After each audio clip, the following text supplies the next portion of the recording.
What is up, everybody? It's me, Retrovin. Happy 4th of July, and I thought in the spirit of 4th of July, we'll review a fireworks game called Fantavision.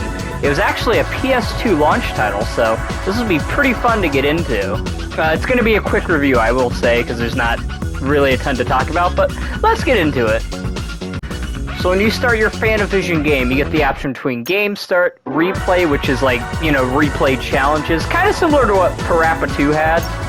Tutorial if you want to learn how to play the game, you got options, save and load settings, all that stuff.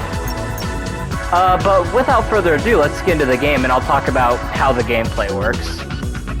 You also have difficulty selects like normal mode, hard mode, even 2P versus mode, so you can go against people. It's also handicap, so you could make it harder for one player or not. And then you can also set the game to this many points or auto handicapped or not. So it's pretty cool stuff. You got a lot of features in the game. So basically the main meat of the game is they'll put you in an environment, you gotta mix the fireworks together. It's like any puzzle game. So once you mix them together, you press the circle button to do it, and it's pretty simple. They got a lot of environments you can go through and a lot of stuff you can try, and it's also really fun competing against people. Now, I will say there isn't a lot to the game, because it is a launch title, so I don't know how much there would be to talk about. I will say the music is pretty okay, but the Japanese version of the game has a much better soundtrack, I'd say. Just in my personal opinion. Not a bad soundtrack, it gets things done, I'd say. Once you get powerful enough, you can unlock a mode called Star Mine, and there's some other star modes you get, which are basically just invincibility mode. And the soundtrack is pretty okay for that too, but not much to write home about. Overall, it's an okay game for what it's worth.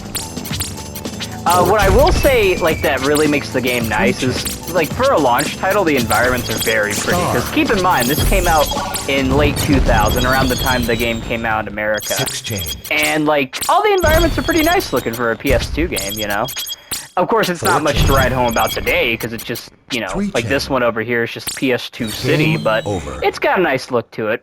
It is also a pretty hard game, so you do have the likelihood of getting a game over. You can also compete for points as well, that's a thing, so there's a ranking system. I imagine based on if you put in your names like any other game, that will give you a certain ranking. Overall, it's a pretty okay game for a launch title. Not a ton to write home about, like I said, just by the fact that this review is very short. But I thought it'd be a cool review to do in celebration of America, 4th of July, and fireworks and all that. Anyways, though, I hope you guys enjoyed this review. Sorry it was so short, but there wasn't really much to talk about for this game. Anyways, though, I hope you guys enjoyed it, and you all have a good one. I'm out. Peace.